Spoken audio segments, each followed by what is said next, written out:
Marketing is often described as the art of influence, but influence, when left unchecked, quietly becomes control.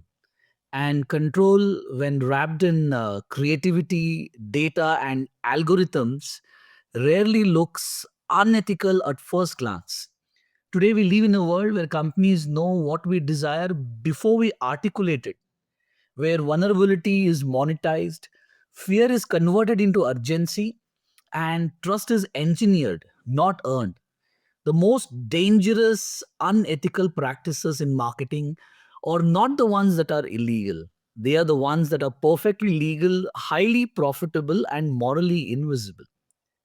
When a child is targeted before they can think critically, when scarcity is manufactured to trigger anxiety, when algorithms amplify addiction rather than well being, when consent is buried in fine print, we don't call it exploitation. In marketing, we call it strategy. We don't call it deception. In marketing, we call it positioning.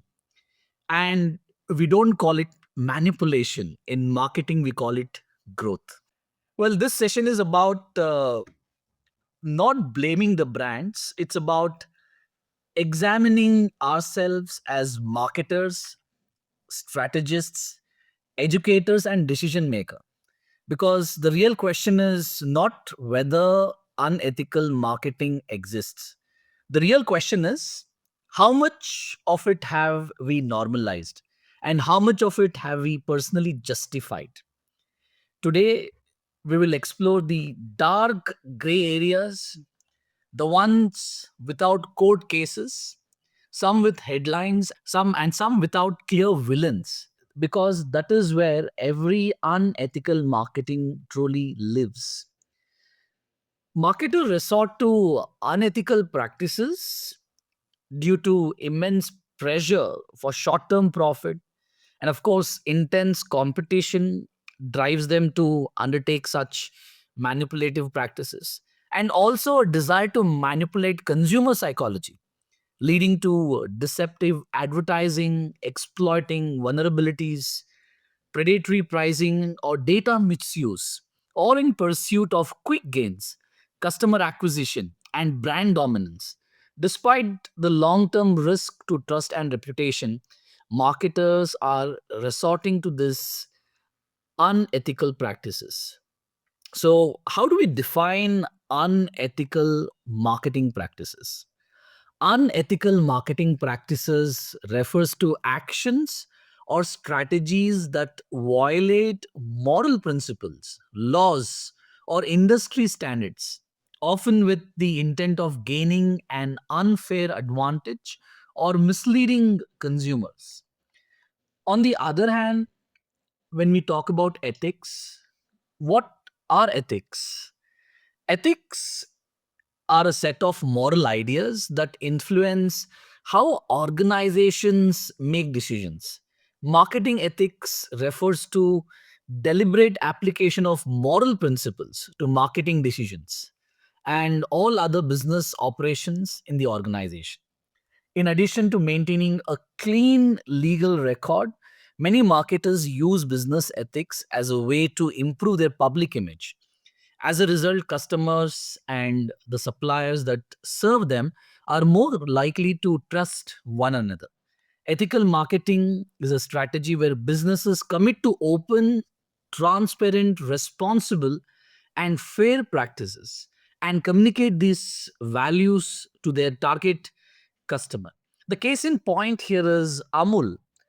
See, Amul is perceived as India's most trusted brand and ethical brand primarily because it is farm owned cooperative structure that embeds ethics into its very foundation. Owned by millions of dairy farmers, Amul ensures that profit flow back to producers rather than external shareholders, guaranteeing fair prices, timely payments, and most importantly, livelihood security. Amul returns approximately 80 to 85 paise of every rupee earned back to the dairy farmers. This is one of the highest payout ratios in the world. Equally important is also Amul's conduct and communication, which have steadily reinforced public trust. The brand has largely avoided major scandals, demonstrated reliability during national crisis, and remained professionally managed despite its cooperative nature. Its iconic topical advertisements use wit and social awareness without misinformation or polarization, making the brand appear honest, culturally rooted, and human. Over generations, Amul has become a household constant associated with nourishment, care, and credibility. Amul is trusted because its ethics are structural, not superficial.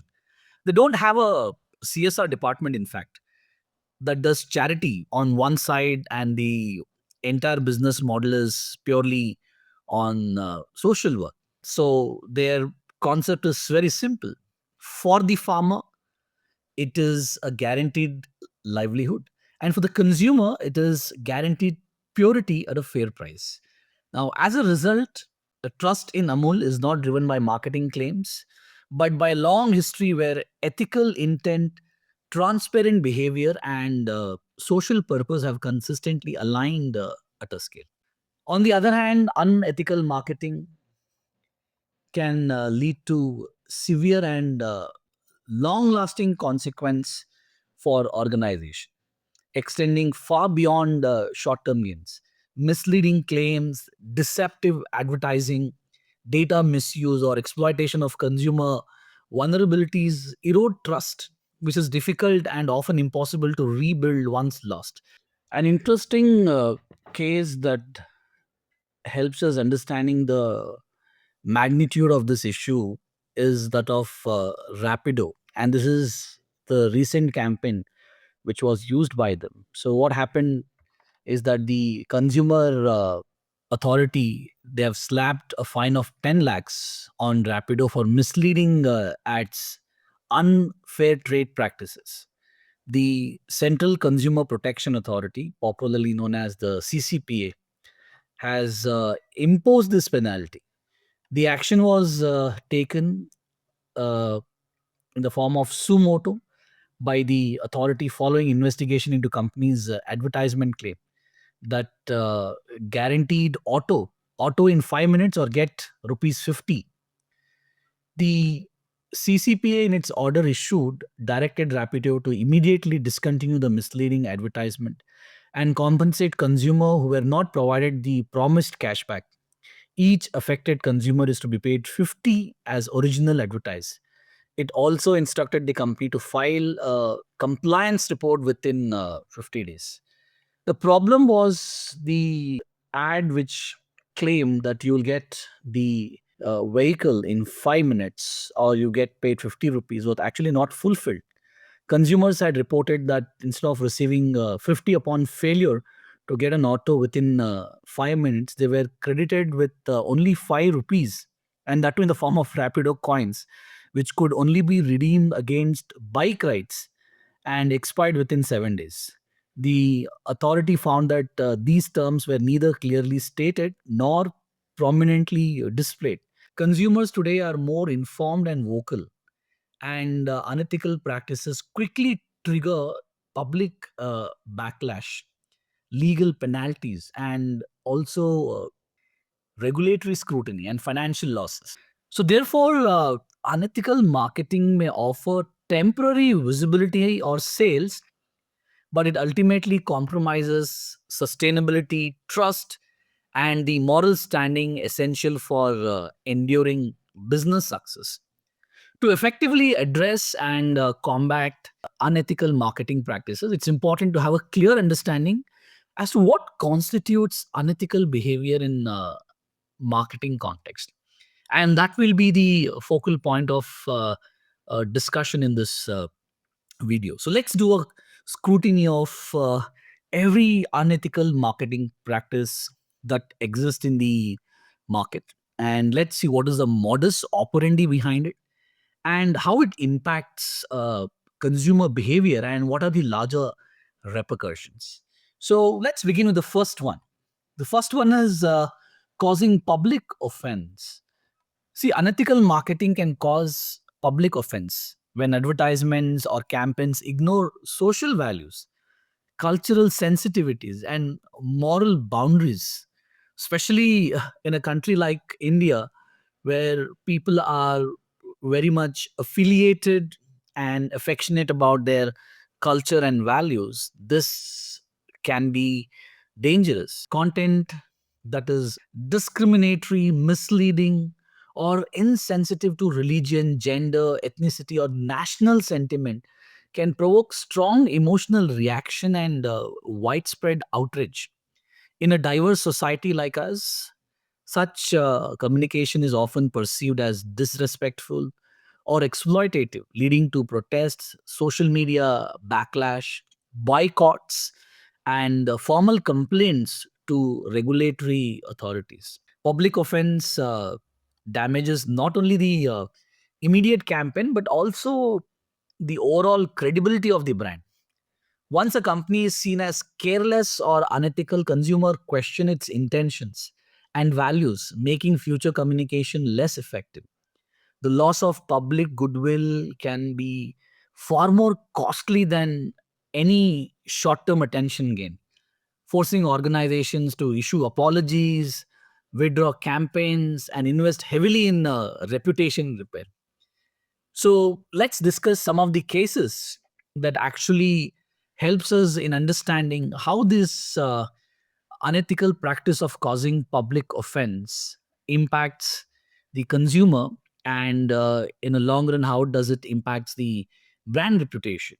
The first case in point here is that of H&M, Hennes and Morris, which is commonly known as H&M, is a Swedish multinational fast fashion retailer headquartered in Stockholm. A well known example of unethical marketing causing public offense is something what HM did in 2018 in one of its advertisement featuring a black child wearing a hoodie with the slogan coolest monkey in the jungle. The phrase, when placed in a racial context, was widely perceived as racially insensitive and offensive, reinforcing harmful stereotypes.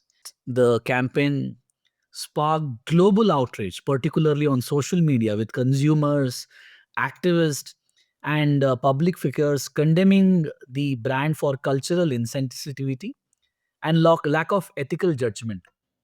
The consequences for HM were immediate and severe. Stores were vandalized in some countries, calls for boycotts intensified, and the company was forced to issue public apologies and withdraw the product worldwide.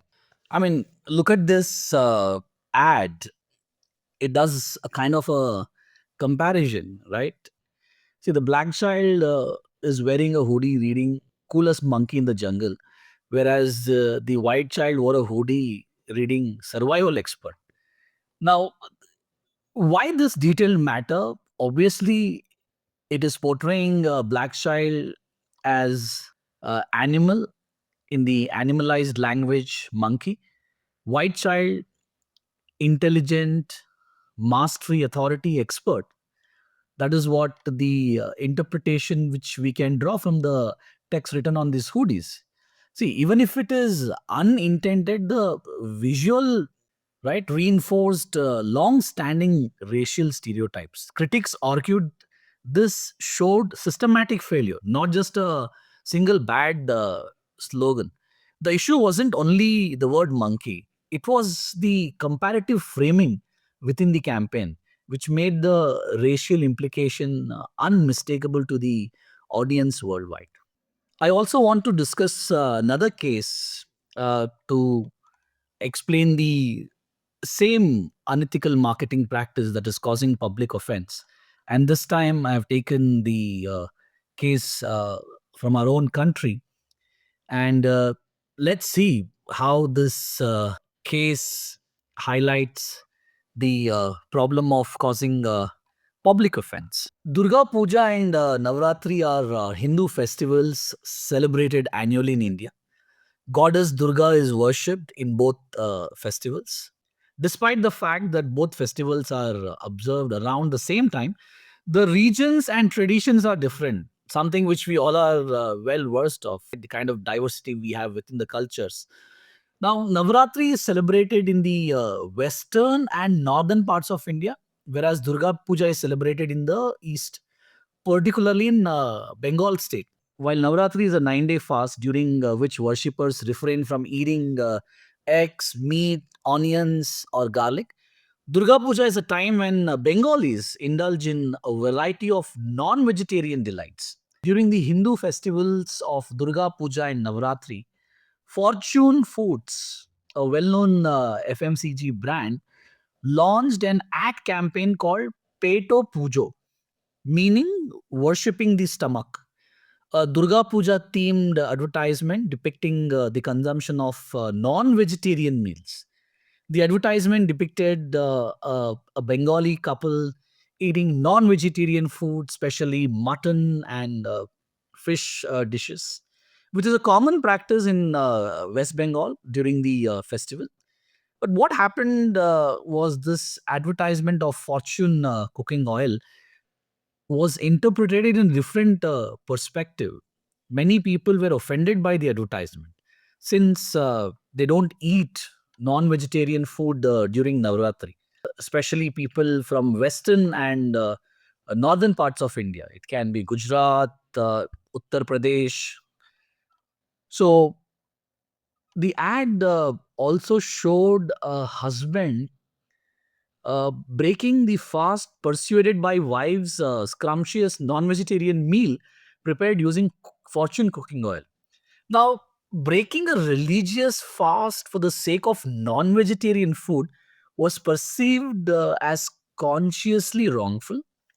The controversy arose because Durga Puja coincides with North Indian festival of Navratri, during which many Hindus observe strict vegetarian fast.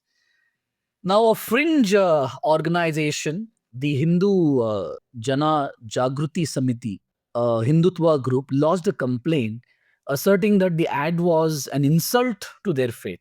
Fortune Foods apologized and particularly retracted the advertisement, except in West Bengal, where it is a customary to consume both vegetarian and non-vegetarian foods during the Durga Puja festival. This apology is in turn angered some Bengalis who felt that the brand was disowning their cultural practices.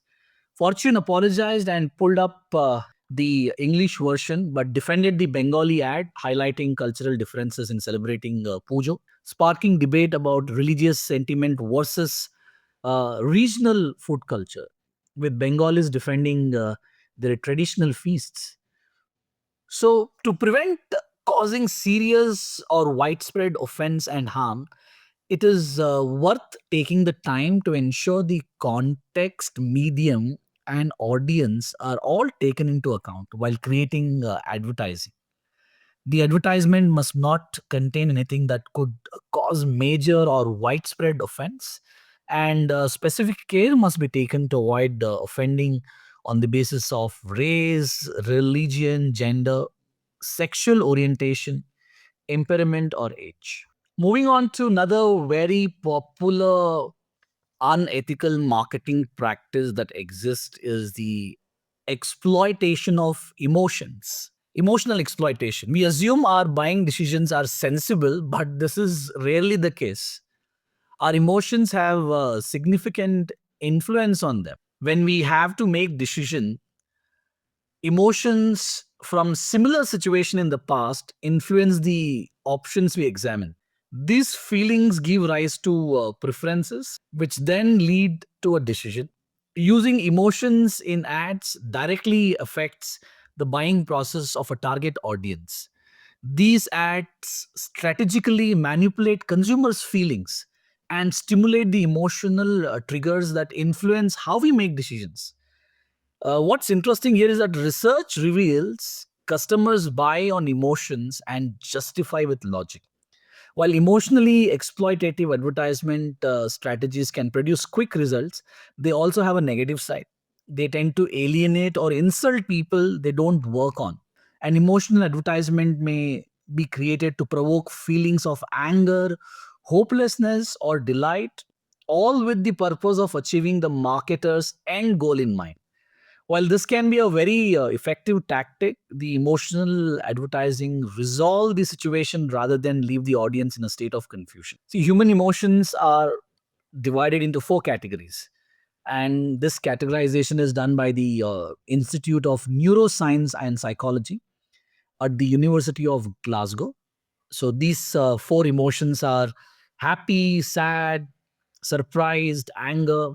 These four basic emotions have a significant impact on consumer attitudes and purchasing intentions.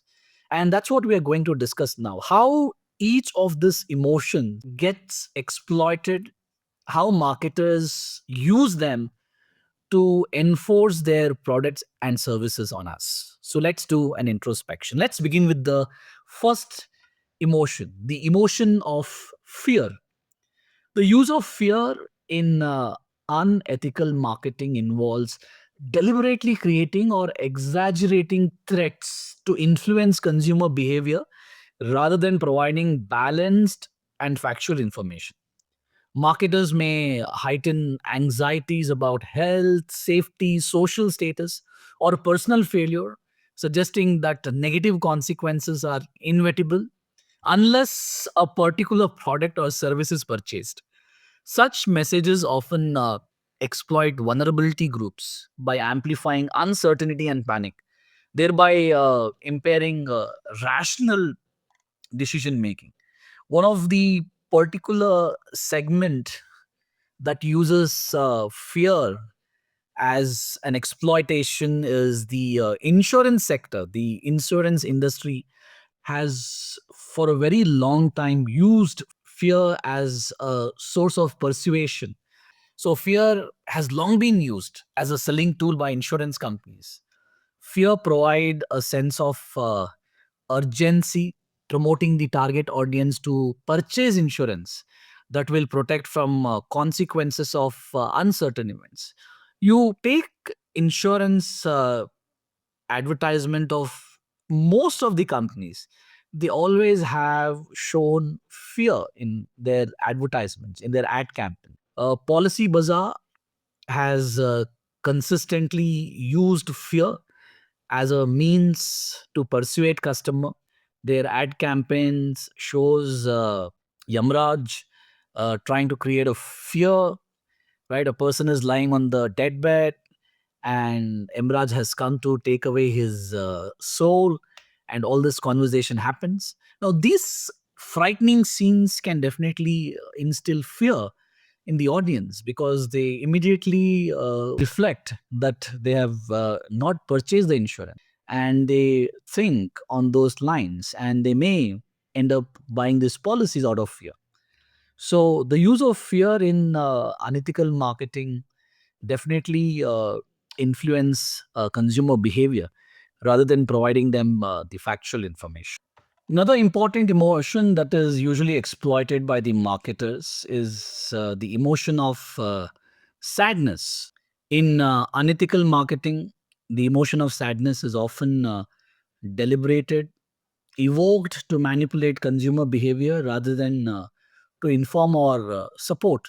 Advertisement may portray exaggerated suffering, loneliness, failure, or emotional loss to create a sense of guilt or emotional discomfort, subtly implying that purchasing a product or service is the solution to these feelings. Such tactics exploit emotional vulnerability, especially among sensitive and distressed audience, reducing their ability to make rational and autonomous decisions.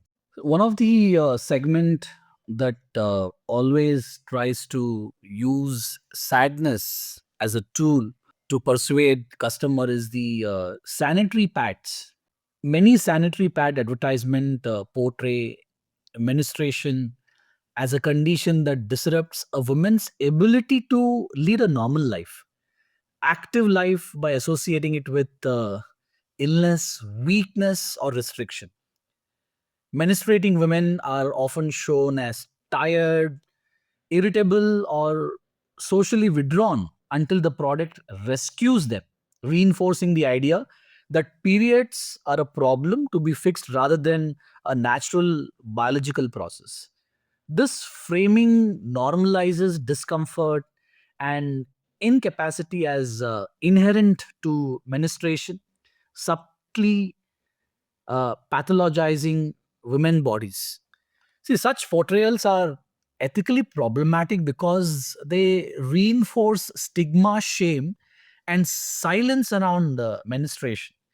By representing normal bodily functions as obstacles to productivity and happiness, these advertisements perpetuate gendered stereotypes and emotional insecurities, encouraging dependence on products through fear of social embarrassment or failure. Ethical marketing would instead emphasize comfort, choice, and normalcy without depicting menstruation as illness or barrier to everyday life. Another important emotion that gets exploited quite often by the marketers is the emotion of happiness. Advertisement often suggests that purchasing a product will automatically lead to personal fulfillment, social acceptance, success, or perfect relationship. By equating consumption with happiness, marketers create false emotional promises that oversimplify complex human experiences and pressure consumers to buy in pursuit of an idealized emotional state. And some of the advertisements that do this are the advertisement of alcohol, especially beer. See, beer advertisements are a clear example of unethical use of happiness in marketing. These ads frequently depict drinking beer as the gateway to fun, friendship, popularity, and celebration, showing groups of attractive, carefree people laughing, partying, bonding effortlessly. Happiness is portrayed as instant and guaranteed, creating the illusion that consuming beer automatically to social success and emotional fulfillment, while ignoring realities such as health risk, addiction, and responsible consumption. This portrayal is unethical because emotionally misleads consumers, especially young audience, by linking alcohol consumption with joy, masculinity, confidence, and acceptance. By glamorizing drinking and associating it with positive life outcomes, beer advertisements normalize excessive consumption and downplay potential harm. The manufactured happiness serves commercial interest rather than consumer well being, turning a complex emotional state into a marketing tool for increased sales. The next emotion is one of the strong emotion of our human psychology, and this emotion is the anger. The use of anger in unethical marketing involves deliberately provoking frustration, outrage to capture attention and drive consumer action. Brands may highlight perceived injustices, blame competitors, exaggerate social problems, or create an us versus them narrative to emotionally charge audience. By tapping into our anger, marketers reduce critical thinking and push consumer toward impulsive decision driven by emotion rather than informed judgment. This practice is ethically problematic because it fuels negativity, polarization, and hostility for commercial gain. Some of the products that use this emotion primarily includes your mosquito repellent. See, mosquito repellent advertising is a classic example often cited in ethical marketing debates because many campaigns deliberately trigger anger to influence consumer behavior. These advertisements use exaggerated threat framing. Mosquitoes portrayed as villains, enemies, or invaders. Language implying negligence or irresponsibility if protection is not used. Visuals suggesting severe harm, disease, and especially suffering of children. So this ads usually takes us through a transition of fear to anger. Fear is introduced, disease, death, helplessness, and this is followed by anger. So I must fight back. Product is positioned as a weapon. So this emotional shift is intentional and psychological effective, but ethically insensitive. See, instead of offering constructive solutions such as campaigns exploit emotional unrest and manipulate public sentiment, often distorting facts or oversimplifying complex issues. Over time, anger based marketing damages brand trust, harms social harmony, and undermines the ethical responsibility of marketing to inform rather than inflame. Another major unethical practice which has become a normal these days is degrading of rivals. See, degrading rivals in unethical marketing refers to practice of discrediting or belittling competitors through misleading comparisons, mockery, or exaggerated claims rather than promoting one's own product merits. Advertisement may use sarcasm, selective facts, or direct attacks to portray rival brand as inferior, unsafe, outdated. Such tactics shift the focus from healthy competition to character assassination, misleading consumers and distorting fair market practices. This approach is unethical because it undermines professional integrity and erodes consumer trust in advertising and marketing as a whole. One of the classic example here is Horlicks versus Complan advertisement, popularly described as bad mom and good mom ad. See, in this campaign, Complan positioned itself as a superior product by indirectly portraying mothers who did not choose Complan as irresponsible or careless. Visual and verbal cues contrasted: a good mother, well dressed, with a taller, healthier child against a bad mother shown as plain with a shorter, heavier child, implicitly linked to the rival brand Horlicks. See, this form of comparative advertisement crossed ethical boundaries by degrading both the rival brand and consumer, particularly mothers, through shaming and stereotyping. Instead of focusing on factual nutritional benefits, the ad relied on emotional manipulation, social judgment, and suggesting that a child's physical growth and a mother's competence depend solely on brand choice. What a disgusting perspective. See, such messaging undermines fair competition, damages brand credibility, and reinforces harmful social pressures, making it a textbook case of unethical rival degradation in marketing. In fact, we have many other points that are coming up, which we will discuss in the next part of this video.